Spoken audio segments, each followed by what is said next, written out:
All right.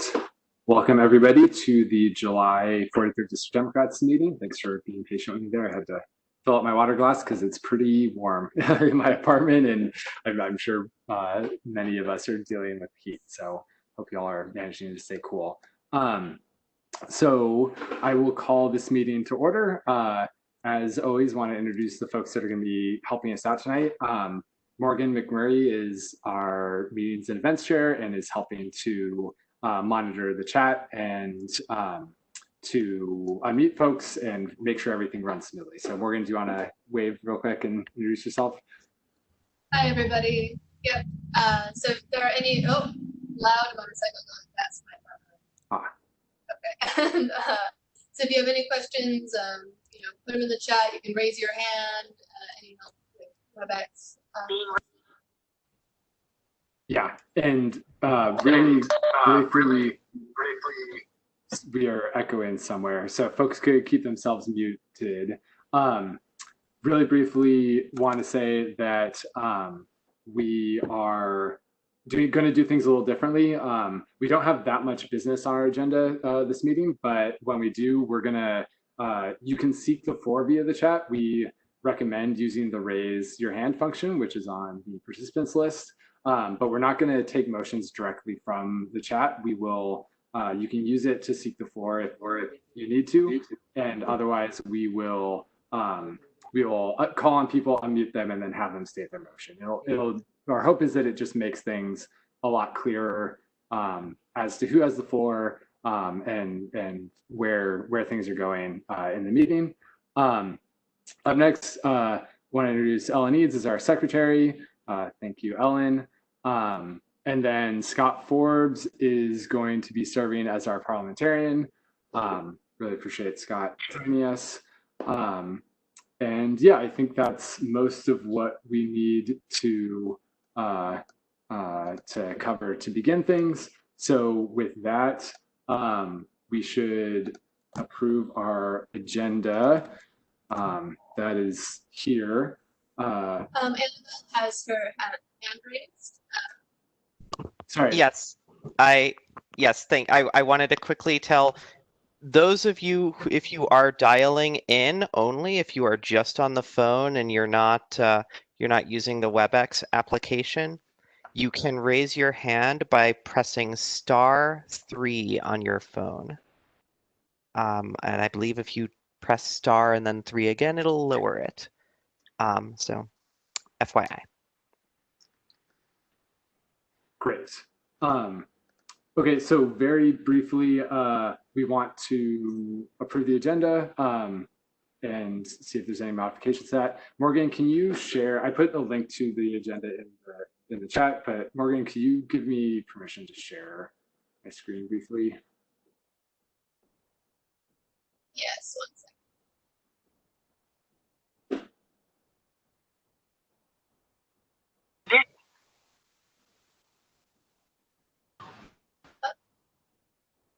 You should be presenter, Scott. Okay, great. Thank you.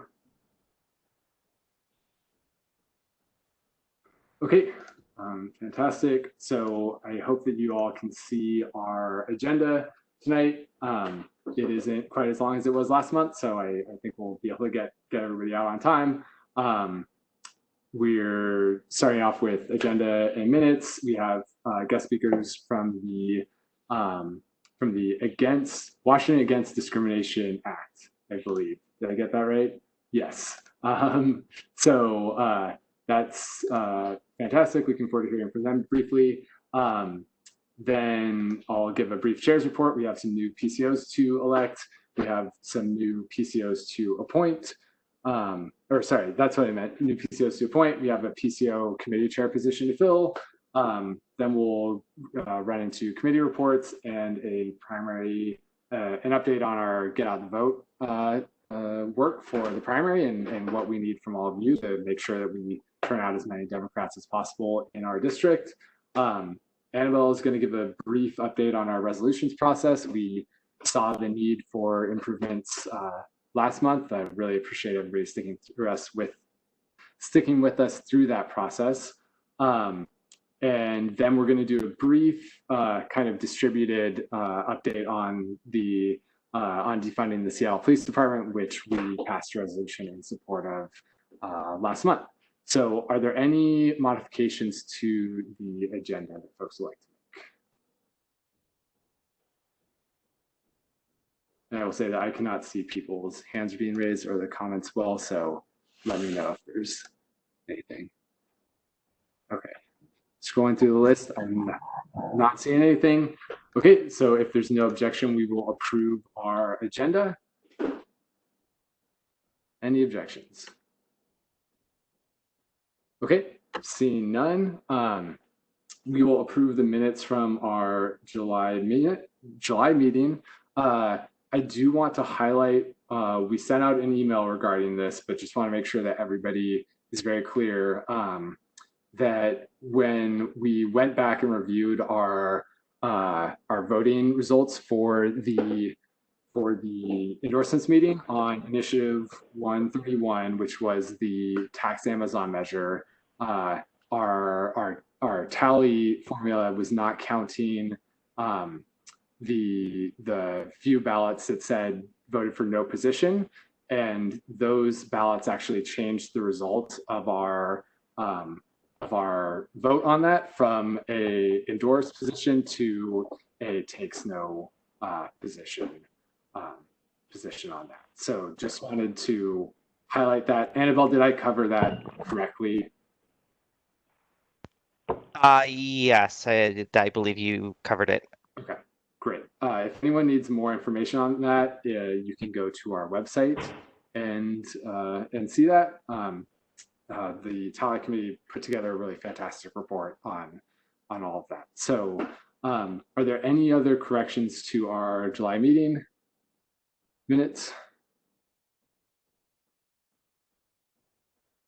Okay, hearing none, we will consider our July meeting minutes approved.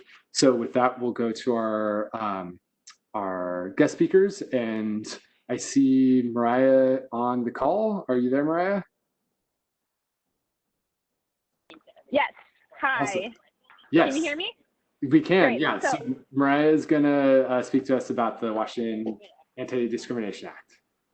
Yes. Hi, I'm Mariah, she, her pronouns, and I am the statewide outreach coordinator for the WADA campaign, which is formerly known as the I-1776 campaign.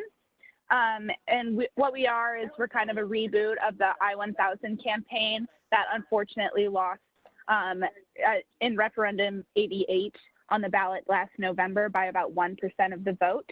But this time we have an extra part of it. So in addition to affirmative action and equal opportunity for employment, education, and contracting, there's also a public health section, which is very prevalent during coronavirus, making sure that people are getting adequate access to health care, especially for communities of color, which are being the hardest hit by this virus, making sure that we are tracking demographics so that we know how this virus is affecting different communities and things like that. And I will now turn it over to Jesse Weinberry, former representative, so that he can give you more information about it and answer some questions for you all.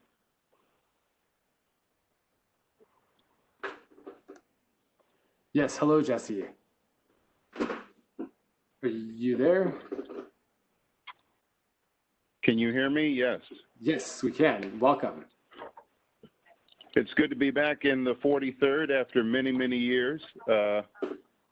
I'm not going to take up much time. All of you remember, or most of you remember, I-1000, Initiative 1000, that enabled us to go to the legislature in the not in the last session, but in the 2018 session, and of course vote on the dismantling of what is in every definition systemic racism and sexism that was instituted in Washington State when the state passed I-200 back in 1998. Ripping away and destroying a measure called affirmative action.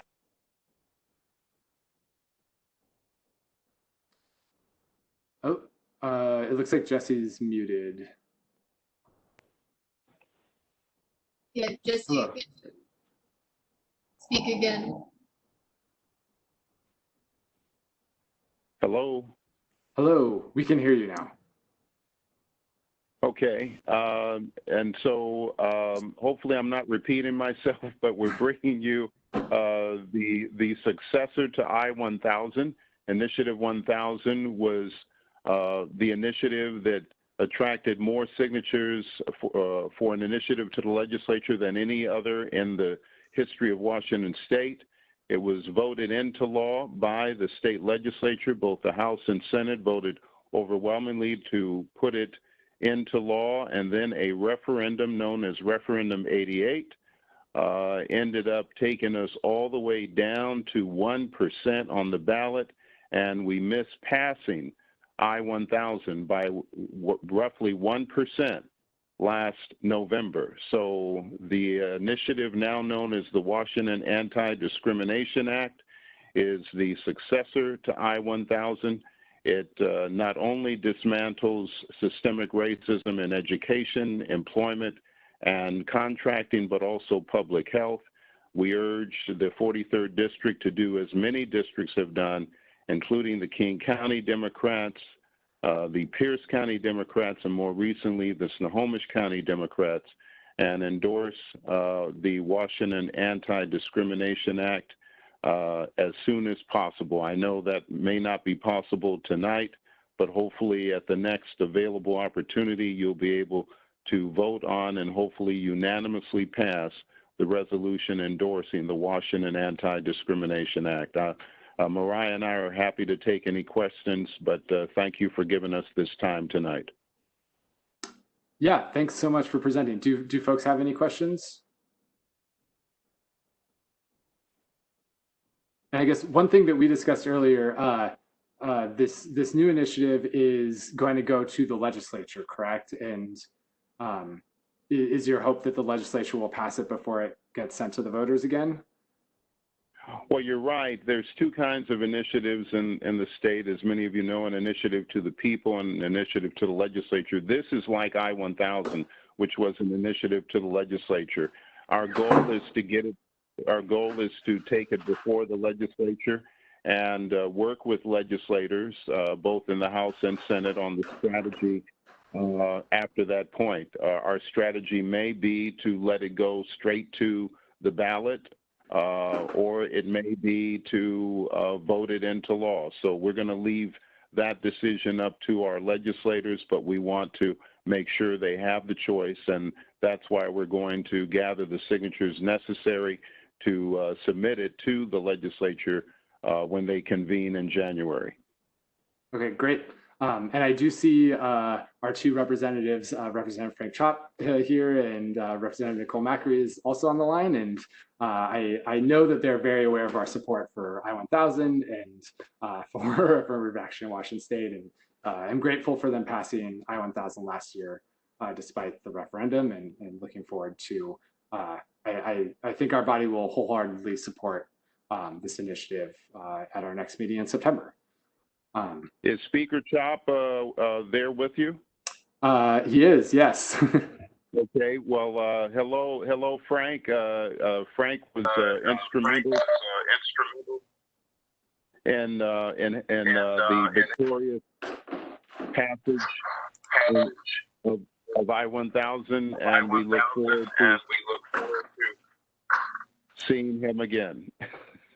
Yeah. Yeah. Thank you for that. Okay, I am hearing an echo. I think someone may have unmuted themselves, but I'm not seeing you. Okay, are there any other questions from folks? Yeah, I'm a little confused. If it passed the legislature, then how come there was this referendum? Sound like it was an end around. But you got what you wanted in the legislature. You passed on both houses, and why did we end up with a referendum? Yeah, did you hear that question? It went in and out. I'll try to repeat it. Did he say if we passed it in the legislature, why did we fail in the referendum? Is that what I heard? Yeah, Rich, if you could mute yourself. Thank you. Yeah, I think the question was, I think there was a little confusion about why the referendum happened after the legislature passed it. So maybe you could just explain what happened last year to folks.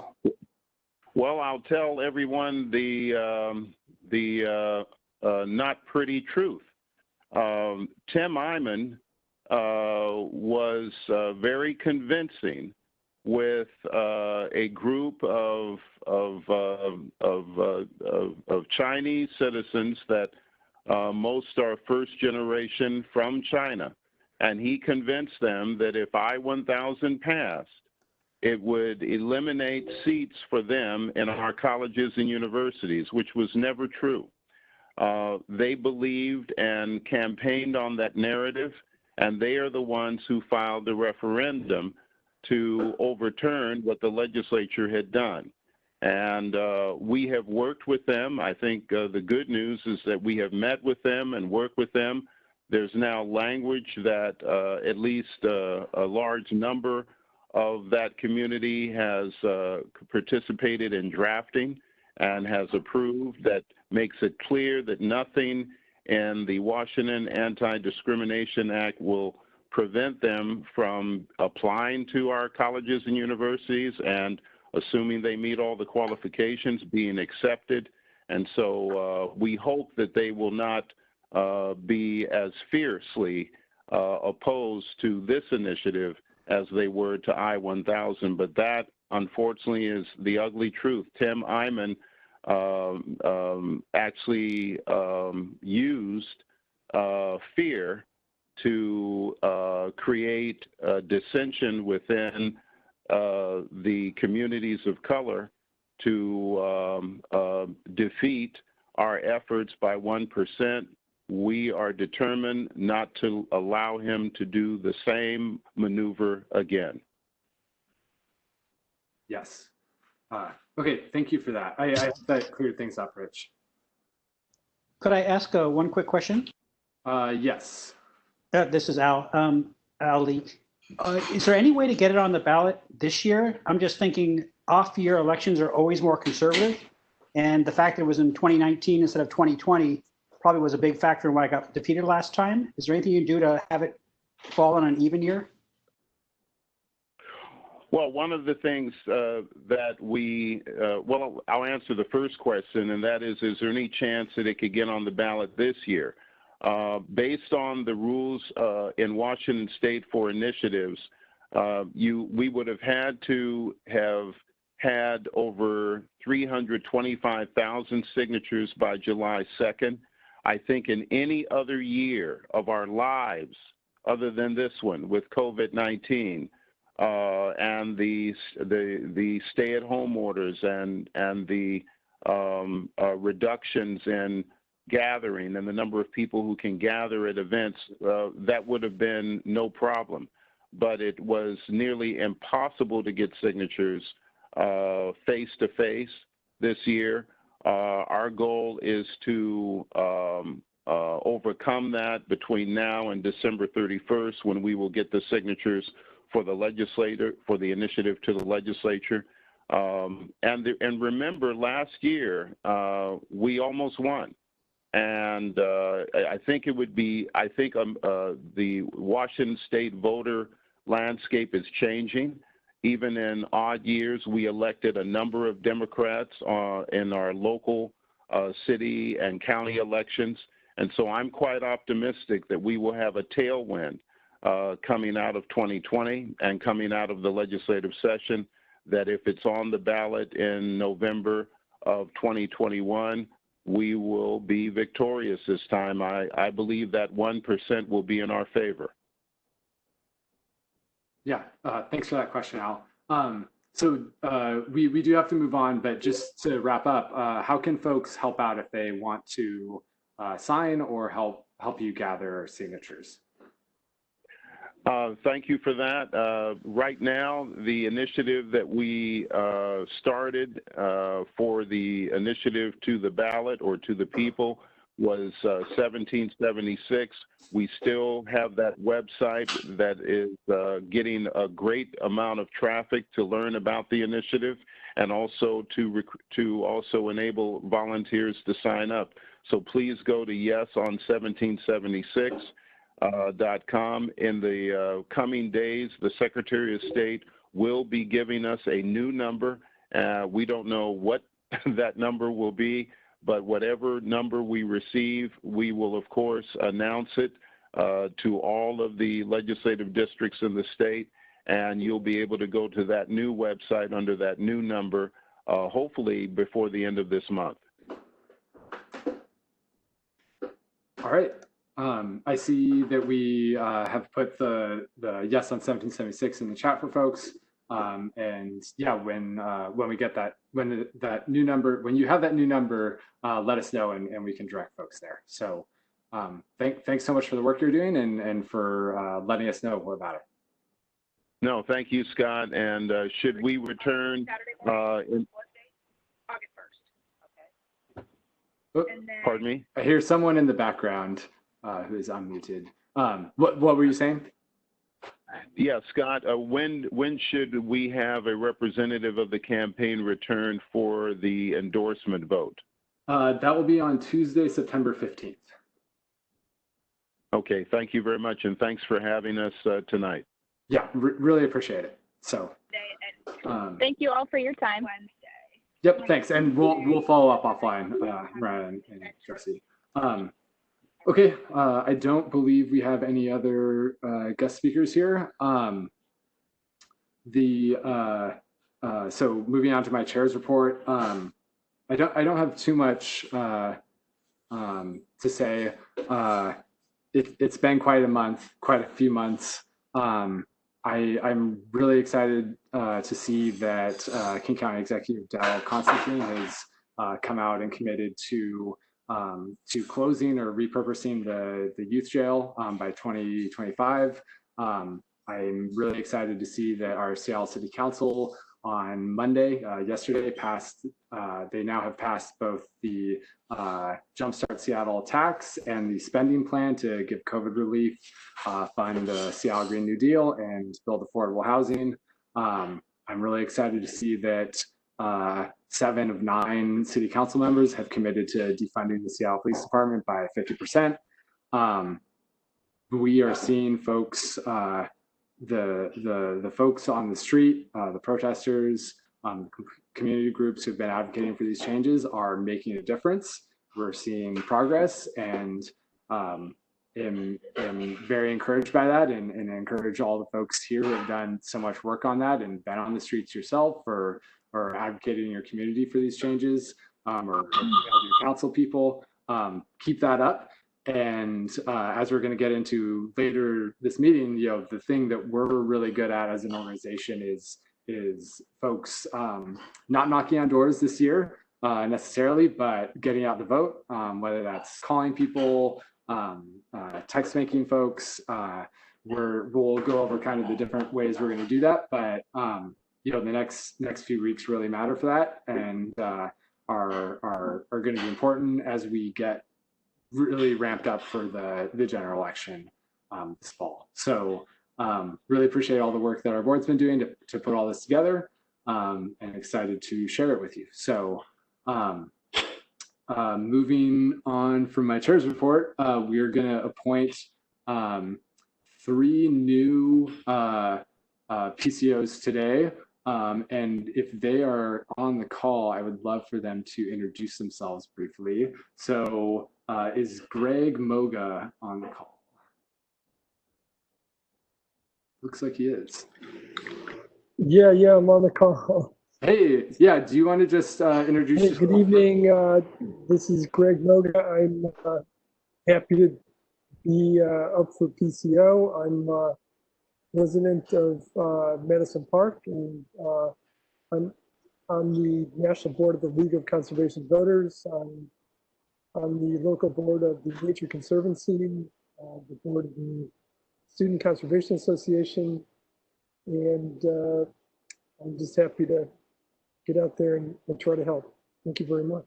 Yeah, thanks so much for joining us, Greg. Is Dawn Daly on the call? I see someone with that name.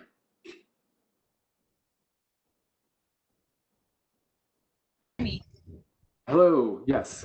Hi, my name is Dawn Daly. I moved here in March. Can you see me and hear me, everyone? We cannot see you, but we can hear you. Oh, I'm on video. Maybe, I don't know. I'm sorry if you can't see me. I put on my cell phone too, just in case you could see me.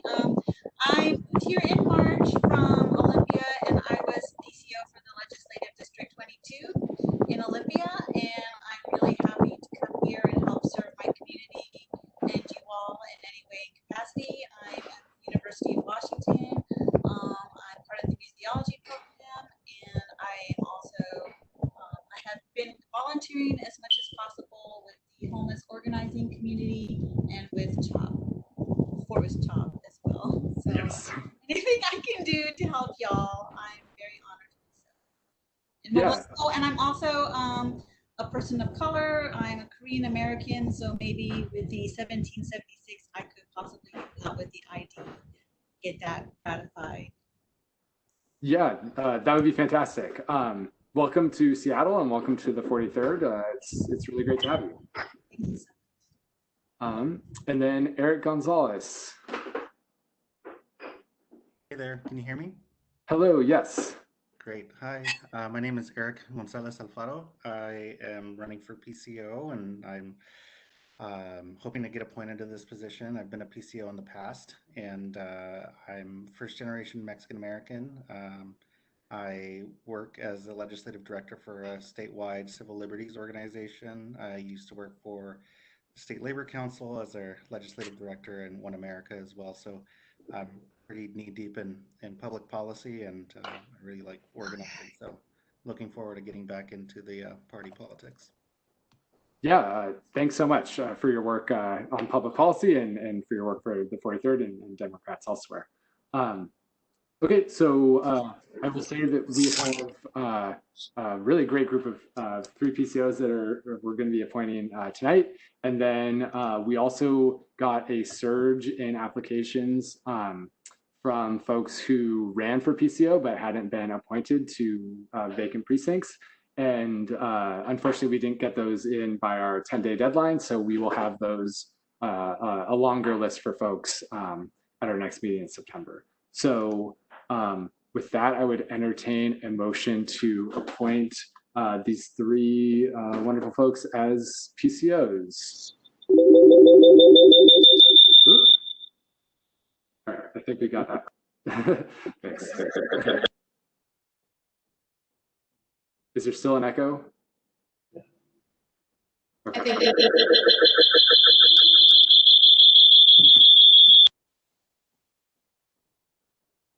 Yeah, just a reminder, can everyone keep themselves unmuted? I do see a hand raised. Username Alper. Okay, am I unmuted? You are, yes. Okay, sorry. I don't know how to change my name, but that's a different question. My question is, are the PCO spots that we're voting on ones that are still open for 2020? Because where does this figure in with the people who filed and either are PCOs because they had no opposition file or are in a competitive race in November? So like, why are these seats open and are they still going to be open after November? Yes, that's a really fantastic question. Thanks for asking it. So I want to, yeah, thanks for muting yourselves, everybody. I want to clarify what is going on here. So the folks who filed to run for PCO in May are filing to be PCOs starting on December 1st of 2020, running for 2 years through the end of 2022. So their terms start later this year on December 1st, whether they filed unopposed or if they are in a competitive race. Folks who filed and are in a competitive race, that race is actually on your primary ballot in August. It's not on the November ballot. It's if you have your ballot, which many of you should at this point, you will see your name on it today. The folks that we are appointing right now are being, many of them, I believe, have filed for PCO and wanted to get an early start, and we really appreciate that. But they will be filling precincts that are currently unfilled by anyone. So they are, in essence, running unopposed, and will be helping us with get out the vote work in precincts that are currently empty. Does that clear up your question? Yes, thank you. Okay, great. I'm seeing someone mentioning that it's hard to hear folks, so we'll try and get that fixed on the side.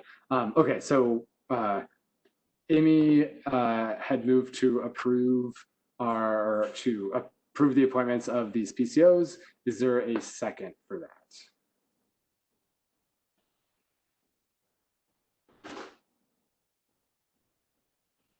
All right, I see a second from Manny Garcia. Thank you for that. Is there any, typically there's not opposition to appointing PCOs to empty precincts, so is there any opposition to appointing these folks? Any opposition? All right, seeing none, these folks have all been appointed. So congratulations to Greg, Dawn, and Eric, and really appreciate you stepping forward. We will get those forms sent to the King County Dems to have you make you official, and I will let you know when that happens. All right, I will just make a plug here. If any of you know anyone who's interested in becoming a PCO, please put them in touch with us. We'd love to get them appointed as well. So with that, we're moving on to our PCO committee chair election. Many of you know Jesse Weinstein moved recently and had to step down from his role as our PCO chair. So we need to elect a replacement. The PCO chair will, just for folks who might not know, they help organize our precinct committee officers. They help train people on Vote Builder, on Minivan. They help recruit new precinct committee officers to fill those vacant precincts, and do a lot of the legwork in terms of organizing and training our precinct committee officers. So with that, I will open up the floor to nominations for our next precinct committee officer committee chair. Are there any nominations? If you have a nomination, let us raise your hand or put it in the chat. I see Tara. Yeah, we have Tara raising her hand, and then Garrett Moore also has his hand. I would like to nominate Cody Olson. Okay, Cody Olson has been nominated. Garrett. I was also going to nominate Cody Olson. All right, Cody has been nominated twice. Are there any other nominations?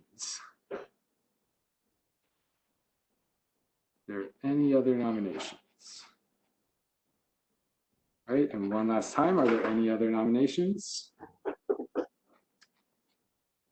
Okay, hearing none, I will close nominations for PCO committee chair. Before we move to a vote, Cody, do you want to introduce yourself to folks? Yeah, sure thing. I have to get my video on here, but yeah, hi. For anyone who doesn't know me, I'm Cody. I kind of live in the Capitol Hill area of the 43rd. And I think for the past year, 18 months, I've been Jesse's deputy PCO chair. And so him and I have kind of worked to, like Scott said, organize PCOs. Mostly that means cutting lists and sending lists to PCOs, giving folks some vote builder training, things like that. So yeah, I'm really eager to fill the very large shoes that Jesse is leaving, and yeah, excited to see kind of the enthusiasm of all the new PCOs that have filed to run. Yeah, thanks, Cody. Okay, since we only have one nominee for this position, I would entertain a motion to elect Cody by acclamation. All right, I see that moved by Will. Is there a second for that? And a second from Anne Drury. Okay. Is there any opposition to electing Cody our next PCO committee chair? Any opposition? All right, seeing no opposition, congratulations, Cody, on the election as our next PCO committee chair. Thanks so much for your work already and filling in for the rest of our terms here. Okay, I have a request to folks who have raised their hand. If you could lower your hand, that will help us know when to call on you again. We are not able to do that for you. Okay, so with that, we will move to our committee reports, and I don't have a written down order of in which folks on the board want to go. So I will kind of open up the floor to board members to give their committee reports.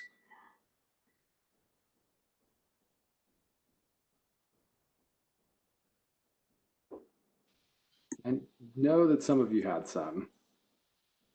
We will get to. You want us to just jump in and start talking? Yeah, if you have something, we'll get into the PCO and get out the vote stuff after this, Cody. But if you have anything else to share, please do. No, that was what I was talking about. So I'll hold off till you want to talk about that. Okay, sounds good. Amy, did you have a state committee report to give? Yes, I do. Okay, great. I hope folks can hear me. I'm on my phone. Okay. So yes, I'm Amy Madden. I'm one of your state committee members representing you to the Washington State Democrats Central Committee. There's an issue that a number of you have reached out to me about, and that I've been talking about with colleagues, especially in the King County area, related to vote builder access and the policy, the state party policy for that access. So I primarily want to give you kind of a primer on what the discussion is and invite you to contact me with any thoughts that you have on it, any suggestions, any feedback you'd like me to pass along to the rest of the state party. I'm going to do my best to sum it up. Scott, please feel free to jump in if there's any clarifying notes you'd like to give. As I mentioned, I've been talking with some colleagues in the 5th LD, 36th LD, other folks in the 43rd, King County Democrats, and there's kind of a growing concern about how vote builder policy, the current vote builder policy is impacting races and being able to kind of grow the party. One of the concerns is kind of that the policy seems to be based on customary practices rather than a set of codified rules. And so there's a desire among state committee members and community members to codify those rules, make them very clear, very accessible, and very consistently applied. So one of the issues that folks are talking about, and that I'm personally concerned about as well, is that if a local party organization, an LPO, endorses a candidate in, for example, the King County area, if the King County Democrats then vote for another candidate, then they can effectively veto that candidate's ability to have vote builder access, which is the party data that allows candidates to reach out to the community and talk with them about their campaign. So this actually, there was a case where that this recently almost happened to a candidate that an LD had endorsed. Shirley Sutton was endorsed in the 32nd LD by her LPO, and King County Democrats were moving to.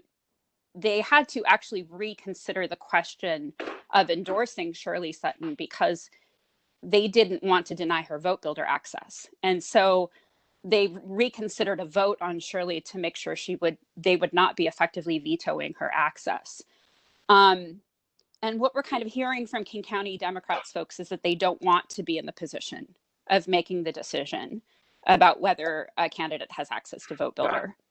Amy, really quickly, could you state what the policy is? Just sure. Sorry about that. So the current policy, like I said, it's not codified, but it appears to be that a candidate needs to get 50% plus one of the local party organization's endorsements in order to get vote builder access. Sorry, I should have started with that. So if a candidate is running for office, for example, in the 43rd, they would have to get the 43rd's endorsement and King County Democrats endorsement in order to get vote builder access. It wouldn't be sufficient to just get the 43rds. And there are a lot of folks who believe that the process should be different, perhaps more accessible, especially to, incoming challengers that maybe are bringing in folks from underrepresented communities into the party. Another issue is related to the King County issue is that just all local party organizations are having to consider vote builder access when they take endorsement votes. And I think, some of what we're hearing is that they would like to be able to make these decisions more based on the merits of the candidates. Like, do we support this candidate or not, versus, oh no, I don't want to keep them from getting vote builder access, so I guess we have to vote for them. Members of the 11th legislative district, for example, have said that if they knew vote builder access depended on LD endorsements, they are certain that David Hackney would have been endorsed by their LD or gotten a dual endorsement.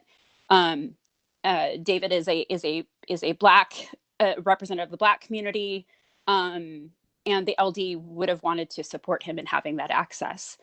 I think he failed to get that endorsement by one vote. And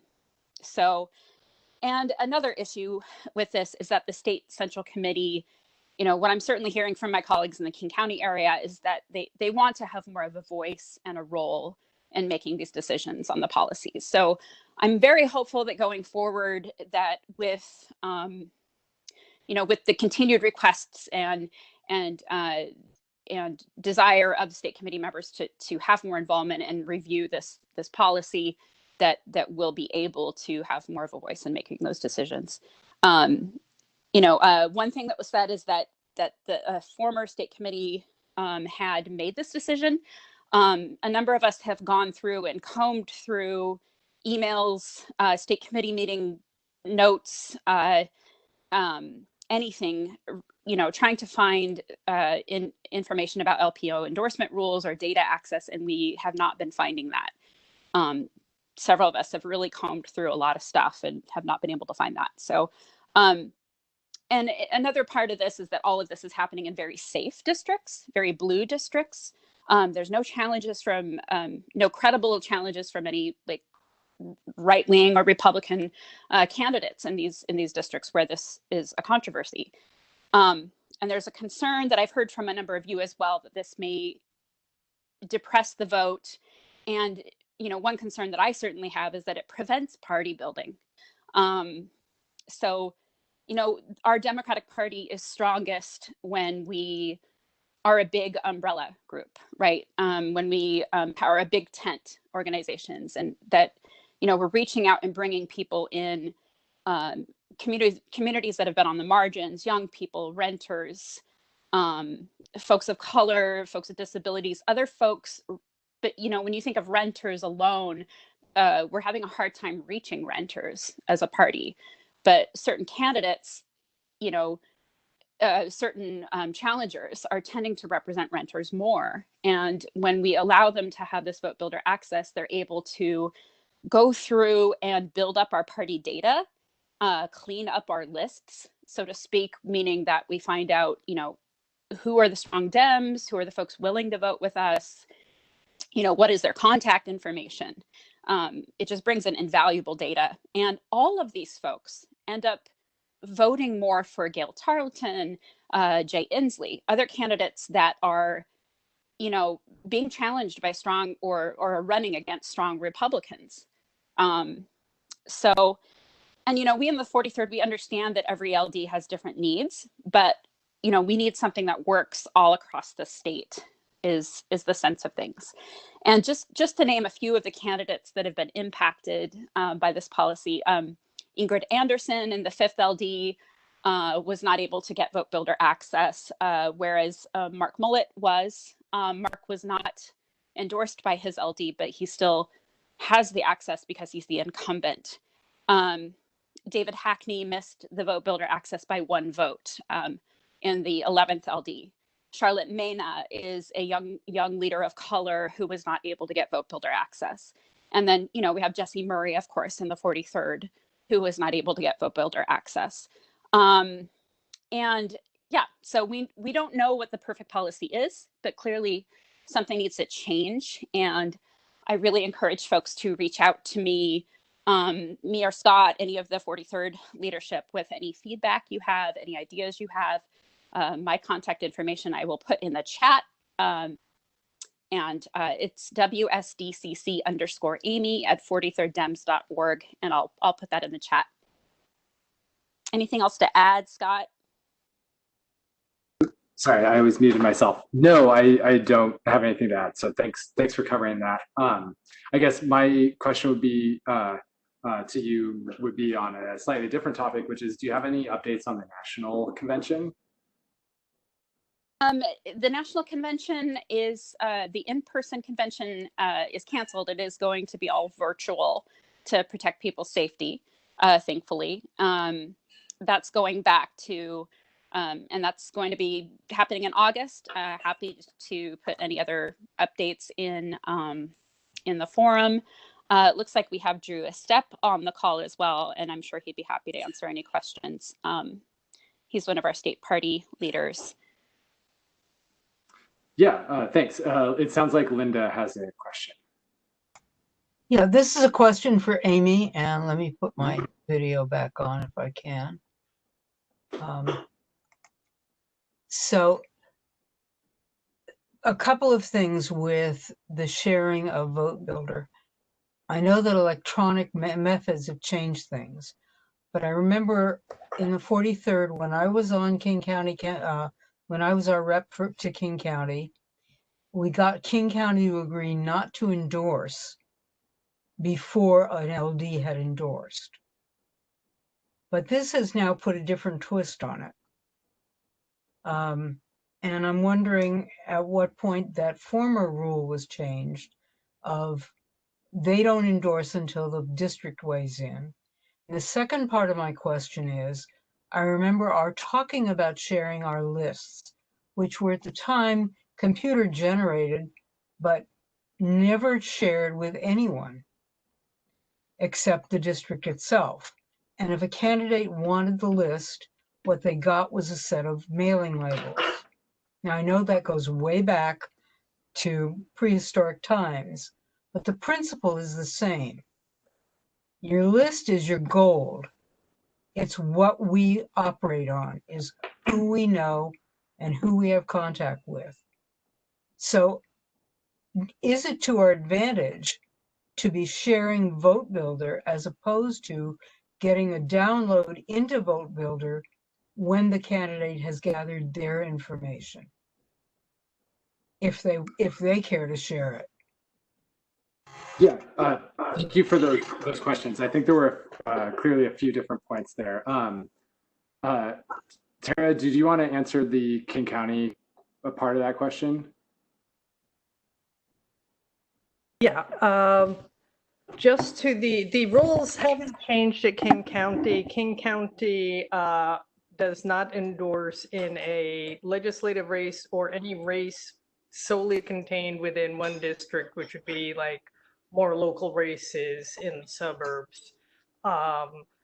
So that has not changed, and essentially what that does is that can put a further delay on a candidate's ability to qualify for Vote Builder because, for example, King County could not vote on an endorsement for the 43rd legislative race in position 2 because we did not endorse anyone, so they had nothing to go with. So that gets kicked down until after the primary. So the rule didn't change, and actually that's kind of part of the flaw. Yeah, I want to take a portion of your question, Linda, which is that I just want to make it very clear to folks that we're talking right now about Vote Builder, which is essentially the state party resource that they make accessible to us as a local party organization and to candidates as well. We, as the 43rd Democrats, do not share our membership or PCO list with candidates. And that's written into our bylaws explicitly because that would be seen as my understanding, and when we did this, was that would constitute a contribution to those campaigns and would violate essentially our status as not having a PAC. So we don't give our data to campaigns directly. What we're discussing, just for everybody's information, is essentially the state party's policy on granting Vote Builder access to candidates. And Thank Amy, you. Yeah, of course. Amy, did you want to add anything to that? I didn't mean to jump in front of you. No, that's okay. I think everything was covered. Okay, great. Were there other questions that folks had? I see Paul has his hand up. Yeah. Is there anything that we can do to help change rules on this? Yes, I would appreciate it. Some folks have already reached out to me. I'm kind of collating your thoughts together to present all in one. If folks want to send me an email with your thoughts on this issue or any questions you have or any suggestions you have, please do so. And again, that's WSDCC_Amy@43rddemocrats.org or 43rddems.org. I'll put that in the chat. Great. All right. Were there any other questions for Amy? I see Al has his hand up. Yeah, just a quick question. I've used Vote Builder, and I see it very much as a crowdsourced collection of data about Democrats, but its core feature needs to be that the people contributing to it are actually interested in improving the Democratic Party and improving its message, improving its outreach to people. So does anybody see what are the risks of having a wider access to Vote Builder at the cost of, so what's the risk that if somebody is not particularly interested in supporting the Democratic Party, using it in a bad way? What's the downside? Yeah, Amy, do you want to cover that or? Didn't catch part of it. The downside of folks. I think the question was, what are the risks of giving our data, especially if folks, we don't know them or otherwise? Well, we don't want our data to fall into the wrong hands, and that's partly why we have rules around, or we have customary practices around vetting. I think those of us who have been, talking about this and having some concerns, we really want to have a process in place that ensures that these candidates do have support from their community. It's just the 50% plus one rule is not seeming particularly fair to some folks. But we do need to figure out some kind of process to make sure that, candidates are, one example is, one of the candidates running in the 43rd, Jessie Murray, she's a longtime volunteer of the Democratic Party. She's knocked on thousands of doors for Democrats. She's an IDF graduate.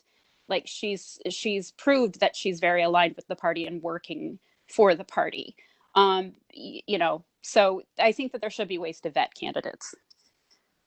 Yeah, I just want to make clear that was my main concern, was not so much that a person has support of their community, but that they actually support the Democratic Party.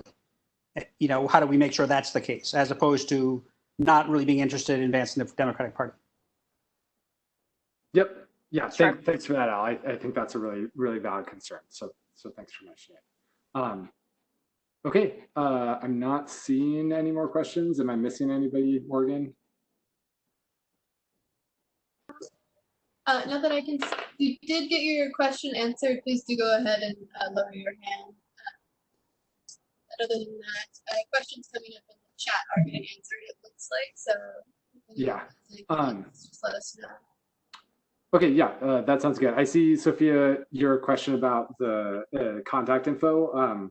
If you send me an email at chair@43rddemocrats.org, I can put you in touch with the 1776 folks. Okay, so moving through our committee reports, Brad Bell is going to give a treasurer's report. Hi, everybody. This is Brad Bell. And so last month, we had a lot of signups, as usually happens for endorsements. So we brought in almost $5,000 just through membership dues, which means we're on track for our yearly goal of $10,000. As far as other fundraising goes, we're behind on that because we haven't obviously been able to hold any of our usual events. Spending is also greatly reduced, however, so overall, we're pretty well situated financially with about $26,000 of available funds. Yeah, thanks, Brad. Okay, were there other committee chairs who had reports to give? I can just speak real quick. Yeah. So just a heads up, after the primary, as we did not endorse a candidate for position 2 in our district in the 43rd, we will likely hold a forum, a candidate forum after the primary, but before our September endorsement meeting. So just keep an eye out for details for that, and then for other get out the vote initiatives, which I think we're talking about later. But yeah, thanks. Yep. Yeah, thanks, Maureen. Okay, were there any other board members who had committee reports to give? I think those were all that I was aware of. Okay, not hearing any, we can go into our essentially extended committee report for our PCO and elections committee committees. So Cody, why don't we start with you? If you could just give us an update on what you're doing, how you're getting lists of people, and all the good stuff you've been working on. Yeah, sure thing. Let's see. So about 2 weeks ago, we sent an email out to all current and running PCOs, basically with a Google form link saying, hey, if you want a GOTV list for the primary, click here. So I've been working through that. I think just about everybody who clicked that they wanted one has gotten one. I think I saw another one pop in today, so I'll do that one tonight and get that over to you. If anybody, let's see, if there's anybody who didn't see that email at the Google form, I'll just drop my email in the chat right now, if that's all right, Scott. And if you're looking for a list, but for whatever reason, missed the email or something like that, then you can just reach out to me right here. And basically, I think Scott mentioned earlier, but just because of COVID and everything, we're encouraging folks to call and not to canvass. So the lists I'm sending have phone numbers with them, and they have about a ballpark of 100 folks to contact on them. I bumped that up from our usual 50 ballpark that we try to give folks, just because with phone calls, they both go quicker and, well, mostly that they go quicker. So yeah, feel free to make those calls if you want. If 50 was the number that you were comfortable with, that's totally fine. Just wanted to give an amount that would seem like good and substantial for everybody. So let's see, here is my email in the chat if you have not gotten a list and you would still like one. I'm trying to think if there's anything else to touch on. I think Sam will kind of talk about the script a little bit, but for everyone that I'm sending a list to, I just kind of include a little script in my email right there. Yeah, so I think that's the most of it. It's been super cool to see everybody's energy. People have been seeming excited after I send them lists. So yeah, super pumped for all the GOTV that the 43rd is doing. Yeah, thanks so much, Cody. And I put in the chat the link to the form that folks can fill out to get a call list from us. Oh, perfect. Yeah, that would be ideal. I would say click on that, and just so that it's all centralized in one place. Yeah, that would be great. Looks like Garrett has a question. Good question. Are we planning on using any text banking to reach some of those targeted voters in our precincts, or are we saving text banking for other targets? That is a great question. We are. Scott, do you want me to touch on that, or did you want to touch on that? I know we've both kind of been back and forth. Why don't you go for it? Yeah. I think folks hear from me too much at these meetings, so. That's fair. Yeah, let's see. So our plan is to identify, I believe it was 20,000 voters, and we'll text bank those guys. So for the most part, folks will be getting call lists, but we'll have about 20,000 folks that we'll be using text banking for. And we're hoping to get some good information out of that, because we want to look at, after the primary, the folks that we reach out to via text banking, how many of them vote and how many of them don't vote, and basically get a sense of how effective text banking is. Because we have a budget for that, and we're thinking about ramping it up going into the general. So it's a little bit of like a pilot program right now. I think myself, Scott, and Jesse, and I think maybe some other folks have kind of used it intermittently before. So we're trying to kind of use it in this specific case study way right now during the primary, and hopefully we get good results. I personally feel like when I text bank, it seems like I get pretty good responses back. Did that answer the question?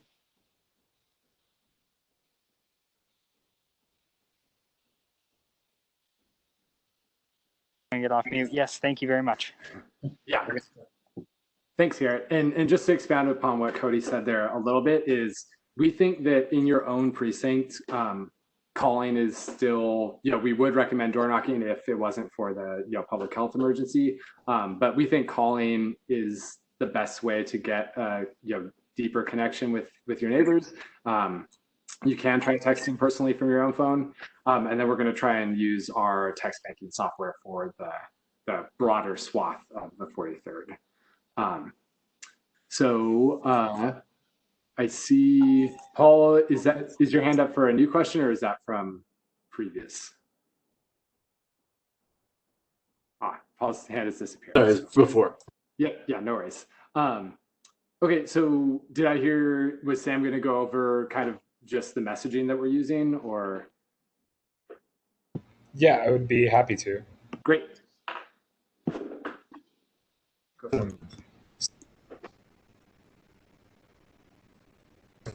And forward to sending more call lists and text lists out.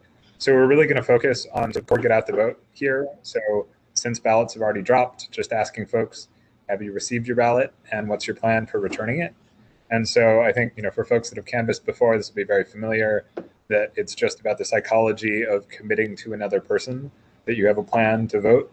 So, you'd say, hey, have you gotten that? Sitting. When are you going to? Well, in the afternoon. That sounds great. And do you know where your mailbox is, your Dropbox? Yep, it's just down the street. Awesome. So it's a numbers game, and every vote counts. So that's what we're going to be doing. And again, thank you to folks that are going to volunteer, because that's how democracy works. Yeah, really appreciate that, Sam. And we, just so folks are all on the same page, I know people who've been around for a while know this.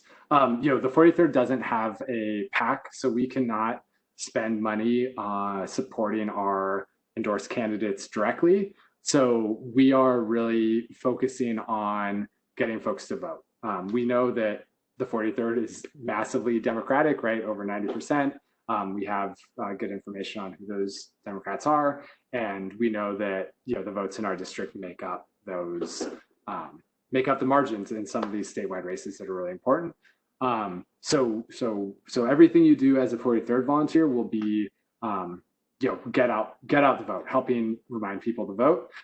If you are interested in advocating for specific candidates, I definitely recommend you reach out to those campaigns directly, to the state Democrats coordinated campaign is hosting phone banks for candidates across the state. And then Sam, do you want to briefly mention what folks can do if they want to do like a lit drop or otherwise, the resources we have for that? Yeah, so folks can either reach out individually to campaigns, or we have a printable list of our endorsed candidates. And if folks want to print that out using their own resources and handle that, that is totally fine. It's just the key is that this is not using the resources of the 43rd to do that. And for folks that do want to do that, appreciate the passion that you bring to it. So. Yeah, thanks for covering that. And I know lots of our PCOs have made up their own endorsement lists and get really creative with it and stuff. And that's all fantastic. And especially if you're running for PCO, in a competitive race, I'm sure that'll put you over the top. So I see a question from Anne that she's moving out of her precinct July 31st. Can I still phone canvass once I move? I think the answer is yes. Yeah, a resounding yes, and thank you for committing to making sure your precinct is covered. Are there any other questions? Any other questions from folks? Okay, I'm going to put in the link right now. This is the link to the form if you are interested in text banking with us as the 43rd. I know lots of folks are text banking with candidates, here in the 43rd and elsewhere. If you're interested in helping us with our initial get out the vote text banking efforts, fill out that form. We don't need too much from you, just the contact information right now. And we will get back to you in the next few days. So this is our first time as a district getting involved in text banking. We've always focused on door knocking and calls previously, but am excited to give this a test run. And I know a lot of folks have had success and really enjoyed communicating with voters via text. Okay, did I miss anything in regards to our getting out the vote? Sam, Cody, we're good? Yeah, I think we're good from my end. I'll just add in that if anyone is like new to GOTV efforts or being a PCO, you're always more than welcome to give me a ring or shoot me an email. Like, very, very happy to kind of talk through it. No bother to me at all. Yes, for sure. Thank you for that, Cody. And the King County Democrats have done a really good job of hosting some PCO trainings. I think some of you, especially who filed for PCO, likely heard from them and may have attended those. So that's great. And if you have more capacity to help out, we can find a place to put you to work, whether that's for us, for the state party, for candidates and other LDs. We can point you in the right direction. We need all hands on deck for these last 2 weeks now before the election. So really appreciate that. Scott, Don has a question. Yes, Don. Yes, hi. I was wondering, since I'm new to the region, have you officially endorsed either Sheree Lascelles or Jesse Murray? Because I think they're both are they both running for the same position, so that we know who to get out the vote for? Yeah, thanks for asking that question. So they are both running in the same race as Representative Frank Chop. We did not endorse in that race at our June endorsements meeting. So we're taking no position there. I know the vote was pretty close. I don't have the exact percentages on hand, but no candidate reached the 60% threshold for endorsement. So you are all kind of on your own for that race, and I'm sure any of those three candidates would appreciate your support and be able to put you to work for them. So I see a question about if there's a date set for text banking. There is not quite yet. We're still getting the final details set up in terms of the script and such, but you can expect next week in the evenings, and then essentially going through to election day. So we might get it started by this coming weekend, but that date is still in flux. So we will figure it out, and it's not necessarily something that all has to be done at once. It's a good task for if you have a couple spare hours to plug into it for a bit. So okay, are there any other questions? All right, not seeing any, we'll move on to the next item in our agenda, which is just a brief update on our resolutions process and some improvements we're hoping to make there from our Annabelle Backman in her Rules and Bylaws Committee role, not the tech role this time. Hello, 43rd from the far frontier of Finney Ridge here. So yes, I'm taking off my tech committee chair hat and putting on the Rules and Bylaws Committee chair hat here. As many of you know, as many of you have expressed to us yourselves, there have been concerns raised about the the resolutions process, and that the current process we've been following, that the way things have gone in meetings recently is not well serving the organization and our membership, and it's not giving us all a chance to be heard and a chance to really discuss some pretty serious issues we're considering. So in response to those concerns, the Rules and Bylaws Committee is going to be taking up the question of what can we do to revise our process around resolutions. Is there room for us to write and propose and hopefully adopt standing rules around the consideration of resolutions that would ensure that if we're considering a resolution, if we're going to vote on a resolution, we're giving people time to discuss it. We're making sure that people are allowed to be heard. We're making sure that we have proper time to consider these things. If it doesn't sound like I'm saying anything specific, it's because I'm not, because the question of what do these rules look like, what goes into them, is still very much up in the air. This process is just going to be getting kickstarted. So at this point, we're very interested in hearing about you're hearing from members of the organization what your thoughts are on how resolution processes have gone recently, where you think you see room for improvement, and hopefully you can look forward to seeing some proposals coming out of the committee in the near future, and we'll be looking for feedback on that. The first drafting meeting for this is not yet scheduled. If you are interested in participating as, say, a member of the committee, of the Rules and Bylaws Committee, we would love to have you. You can email bylaws@43rddemocrats.org, and it would be awesome to have more people interested in participating in that.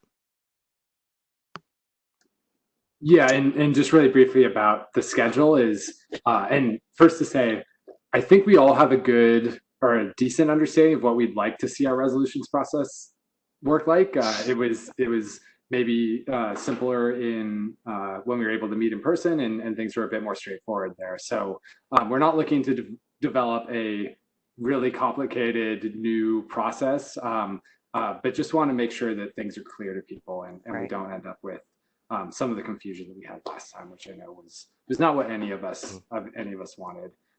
Yeah, I think it's important to note that, like, yeah, everything we've had happen with resolution process has been, I guess this in some cases it's a question about whether or not we precisely followed Robert's rules, but for the most part, everything has been done according to Robert's Rules of Order, and that's been the structure that we've followed. But just because we're following rules doesn't mean that we necessarily have, fair processes that result from that really work well for all of us. Thankfully, as an organization, we can change our own rules, and we absolutely can look at places where stock out of the gate, out of the box Robert's rules is not necessarily covering our needs, and we can add our own processes on top of that, our own structure on top of that. So yeah, thanks. And in terms of a timeline, we don't have a meeting scheduled in August, so I think the goal is to have something ready for discussion by the membership by September. Is that? I think that's a reasonable goal. September is not our. When is our endorsements meeting for? That will be September. Okay, so that may not be the time when we want to take this up, but I would expect at the very least we would have an update for that meeting. Yeah. Yep. That sounds good. I see Linda has a question. Yeah. And I'm gonna. So first of all, I'm really glad to hear you say that one of the objectives will be actual discussion and consideration before we take action. I think that's incredibly important.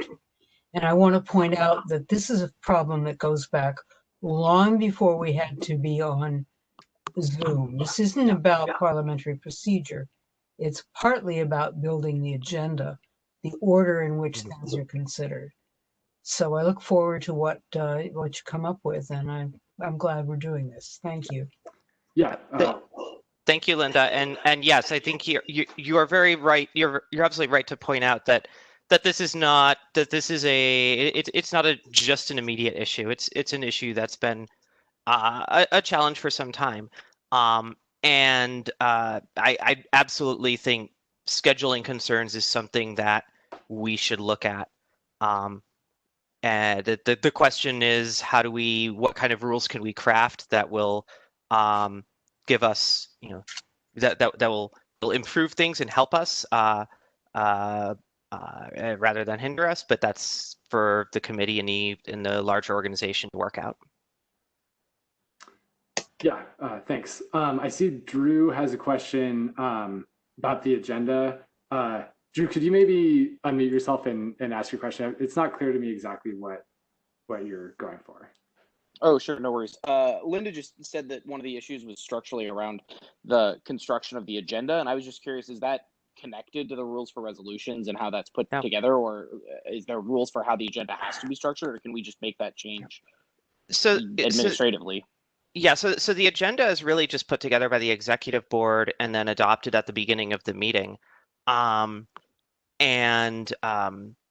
which is an interesting thing to know. It's like we could as a body be saying, hey, let's move resolutions up. We don't do that, in part because I think there's just some social difficulty pressure of like not nitpicking the agenda. That makes it maybe harder for us to do things like that. But yeah, there's nothing that is, from a rule standpoint, fixing our agenda other than us voting on it at the beginning of the meeting. So one of the things we could look at is introducing standing rules that constrain when we're going to bring up resolutions for discussion, or say that they have to be at the front of the agenda. I am not suggesting the thing that we necessarily would want to propose. I'm merely putting them out as examples of possibilities that could be considered. this is really just kind of the beginning of that discussion, that conversation, and really looking forward to hearing from a lot of you on what your thoughts are. Again, bylaws at 43rddemocrats.org, either to join, participate, or just to let us know what you're thinking. Yes, either of those are welcome. And my quick comment on the agenda is, as someone who plays a big role in putting it together, there are a lot of different competing concerns that go into putting together a meeting agenda. There are things like, oh, we want to have our guests go near 7 so that we can give them a certain time, so they don't have to be waiting for us to finish our business. We want to do important things up front, so that folks don't have to stay really late. Last month I think was a especially difficult confluence because we had endorsements, and then we had some resolutions that folks felt were really important, especially for that time. So most meetings aren't endorsement meetings where we have to do endorsements first. And I definitely hear the feedback that folks want to see resolutions moved up, and I think that's something we can definitely do in the future. I thank everybody for not sending us resolutions this month, so we have a little bit of time to debate that. Glad folks are focused on getting out the vote. And Scott, did I not tell you about my 5 resolutions from the floor I was going to bring up? Yes, and actually that's a really great point. Our bylaws have requirements on resolutions from the floor, which I do not think can physically be met. So we should consider that as a part of this too, if we need to. Okay, were there any other questions about this process, or? Okay, I'm not seeing any. Okay, so with that, moving on into our agenda, we were planning to receive an update on measures to defund the Seattle Police Department, which we did pass a resolution in support of last month in June. Unfortunately, our plans to have a speaker join us fell through. So I will give a very brief update as someone who's kind of been following this, and then if folks want to share, I know there's been a lot of actions going on. We'll kind of open up the floor if folks want to share things that they've been working on or that they think is important. So the very brief overview is that 7 of the 9 city council members have committed to defunding the Seattle Police Department by 50%. That commitment has come in different levels in different ways, but they are all in the middle of essentially a inquest into the police department's budget for this year, which will I think they meet on Wednesdays. So tomorrow there's likely another hearing. The 43rd council members, the council members represented by the 43rd who've made that commitment are Andrew Lewis in District 7, Dan Strauss in District 6, our 2 citywide council members, Lorena Gonzalez and Teresa Mosqueda, and then District 3 council member Shama Sawant. District 4 council member Alex Peterson has not made that commitment as far as I'm aware. So I know there have been some groups who have been sending emails his way, and D4 residents who are organizing for that. Let's see, there have been, today a poll came out that showed that 54% of Seattle adults of the polled sample were in support of defunding the police and investing that in that money in community services. So it is not just our small little group here of activists or people who are really plugged in. I think the message is getting across. If you are in support of these goals, I do really encourage you to email your council members, to email the mayor, to email your county council members. They are going to be looking at doing a somewhat similar process. As I mentioned at the top of the meeting, Dow Constantine announced today that they're going to start the process of repurposing the youth jail. So there is a lot that is being done. It is very difficult to keep track of everything. I want to throw our doors open. Paul has corrected me that 58% were in favor in the poll from earlier. I want to say that if you are interested in doing this, doing work on this, we are, the folks on our board and who are already involved are doing, everything we can. We're all pretty swamped, and we can always use more hands. So if this is something you're passionate about, and especially passionate about making sure that Democrats are on board with, let us know, and we'd be happy to help you get that message out. So with that, I kind of want to just open the floor. I'm sure I missed some things. I know folks are plugged in. Does anyone have anything to share on actions they've been taking? I know I've seen, people are marching all over the city still. What are you all hearing and seeing and doing?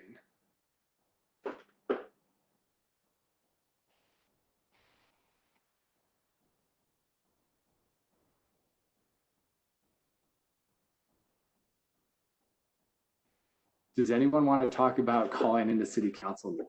I know some of the folks on this call have done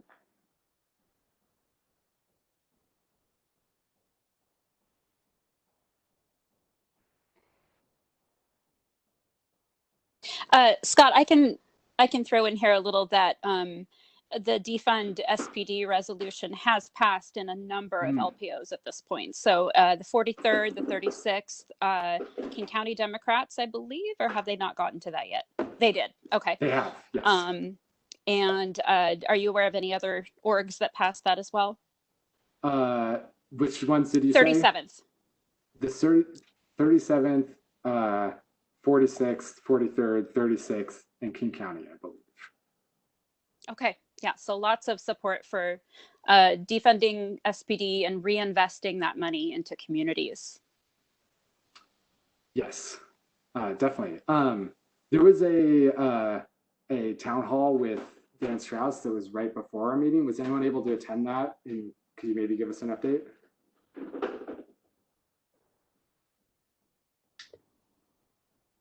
I was able to attend. I'm not sure that I would say that anything particularly productive happened in that discussion. I did have to pop out about 10 minutes early since it started late and ended up, they were going to run it right up till 7. But yeah, I did not see that as being a particularly productive process. I think there were a lot of community council voices there that were expressing less progressive views, shall we say, and so I would encourage those of us who are in D6, in District 6, and who want to see the defund process go forward, who want to see less police violence and more actual public safety, to reach out to Councilmember Strauss and share your views with him.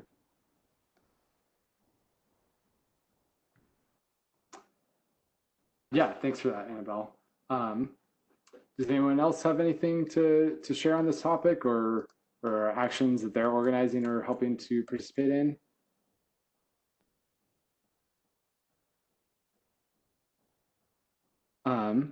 Amy, there's a question for you in the chat, just so you're aware about. Oh, that's gonna have to be redirected to our tech chair. I wasn't aware of the email bouncing, so. Okay. Yeah. What was I going to do? I will say that the Decriminalize Seattle Coalition has put together a really clear blueprint to divestment, and they gave a presentation to the city council and a teach-in on this. And I really recommend that folks read that, share that resource. It's these are the groups that are making these demands, and it's really important that we listen to them, and so we can be good advocates for it as well, and so that we can spread the word with the folks that we know. Okay, so not hearing anything else on that, we are actually at the end of our agenda for tonight. We have Garrett has his hand. Yes. Oh, great. Thank you. Yeah. Sorry to keep us from moving forward. No, please. Hey, my name is Garrett Moore. For those who don't know, I use he, him pronouns. My contributions in a moment are completely my own personal accord and have no affiliation with my employment. So I'm really glad to hear you mention, Scott, some about Executive Constantine and King County Council. Those who represent us at the county level often get a little less attention, especially when it comes to the criminal legal system, even though the budgets and influence in the criminal legal system is absolutely massive. Just for a quick snapshot, the general fund from the county, 73% of which goes to the criminal legal system, and that doesn't account for the standing portion of the overall county budget that goes to the criminal legal system as well. And so having been engaged with some of the local organizers of the nightly BLM protests recently, there's growing interest to put a little bit more pressure and attention at the county level, and want to encourage others to continue to pay a little bit more attention to this too. If you can take the quick few minutes to give a call to both your county council member as well as Executive Constantine's office, and call for a disinvestment in the criminal legal system, in particular the county sheriff's department, and reinvestment in public programs, especially around health, safety, and well-being. I have done so and would highly encourage others to do the same.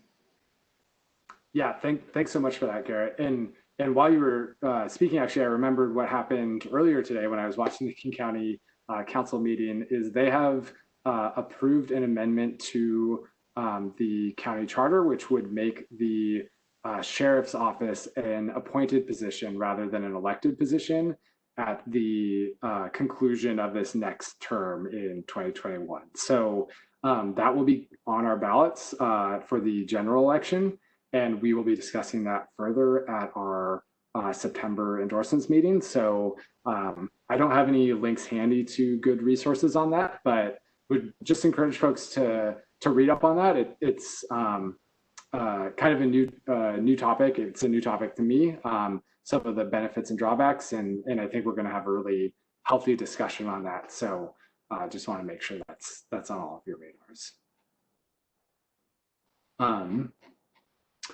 Okay, are there any other folks who want to contribute something? I'm scrolling through and not seeing any hands at the moment. Annabelle raised her hand. Was that?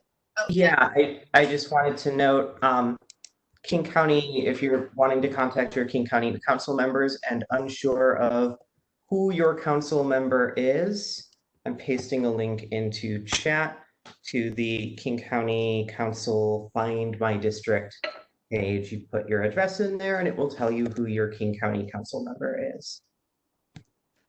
Yes, thank you for that. And like I would just, I'm sure that also provides contact information.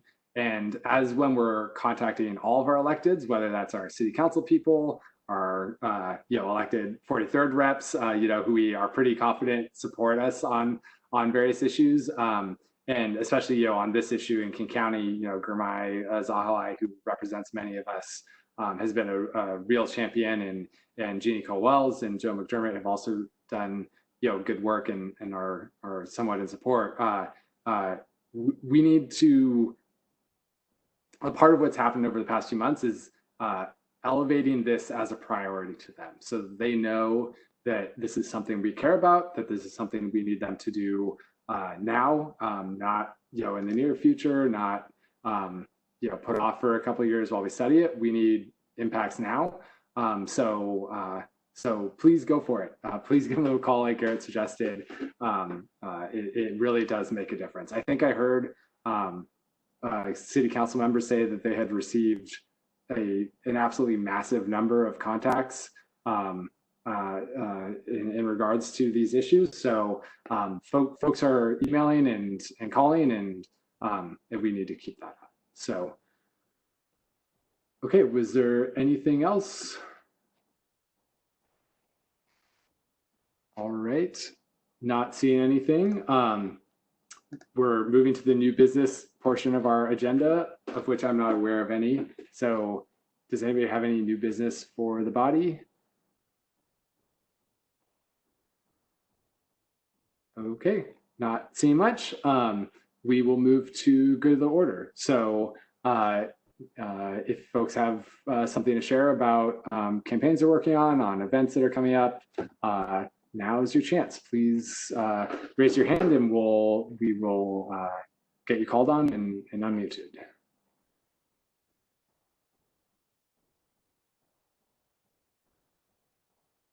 I know we had a mini good of the order just now on in terms of defund. Ellen is raising her. All right, please go for it. Yeah, there's going to be a gathering at the King County Courthouse tomorrow morning at 8 a.m. For Summer Taylor and Diaz Love, the two protesters who were struck by a car recently during the Black Femme March. So there is a call for flowers and candles, and please come and show your support. Thank you.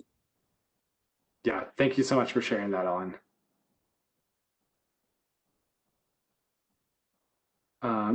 Is there anyone else who has a good of the order for us?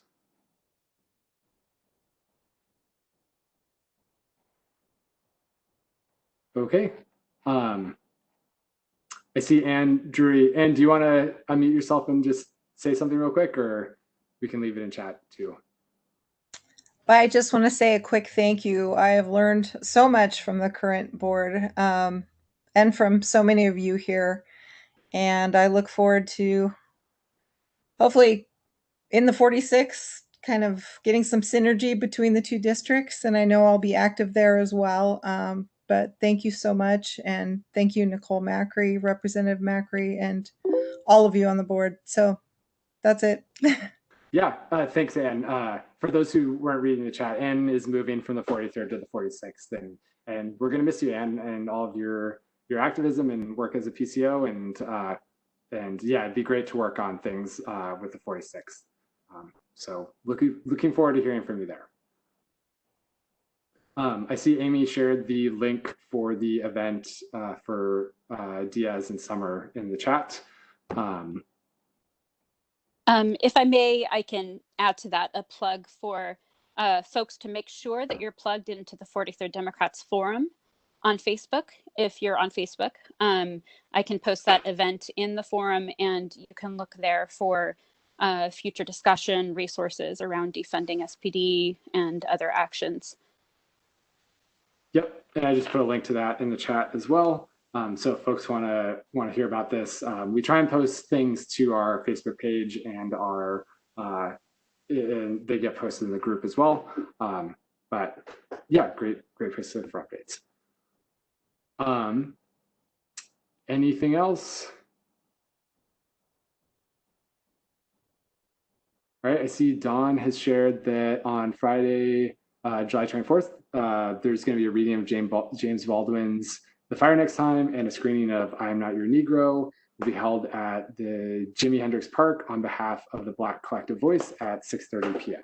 So just wanted to read that out for folks who can't see the chat.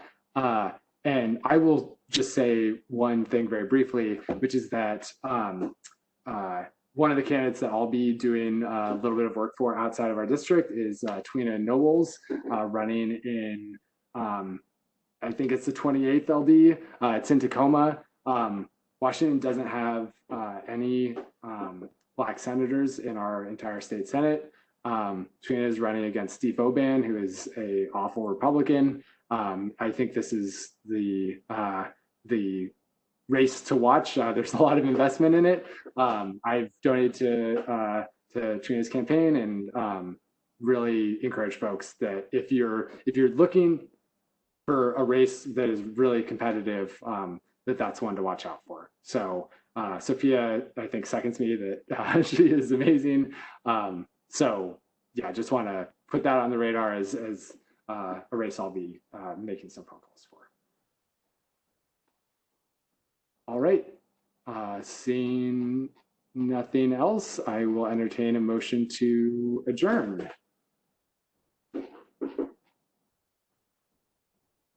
All right, it's been moved. I will wait for a second, but I think there's likely majority approval. So thanks everybody for joining us. Reach out to Cody and others on things for follow-up, and really appreciate it. So hope you all can beat the heat. It's pretty hot here in my apartment. So, all right, see you all.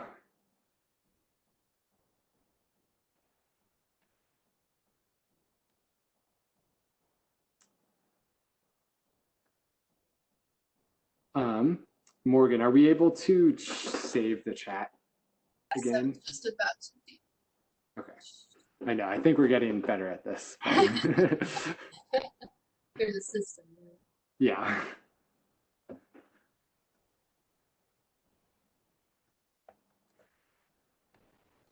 Sure. I'm on my work Mac this time instead of my PC, so I just want to make sure that that's saved correctly. Yeah. Yep. Excellent. Okay, chat is saved. I can. Okay, great. Yeah, I thought that went pretty well. So we can debrief later, but thanks for running things. So. Thanks, everyone. All right. Yes, we'll talk to you all later. I'm gonna go get something to drink. Same. Okay. Bye.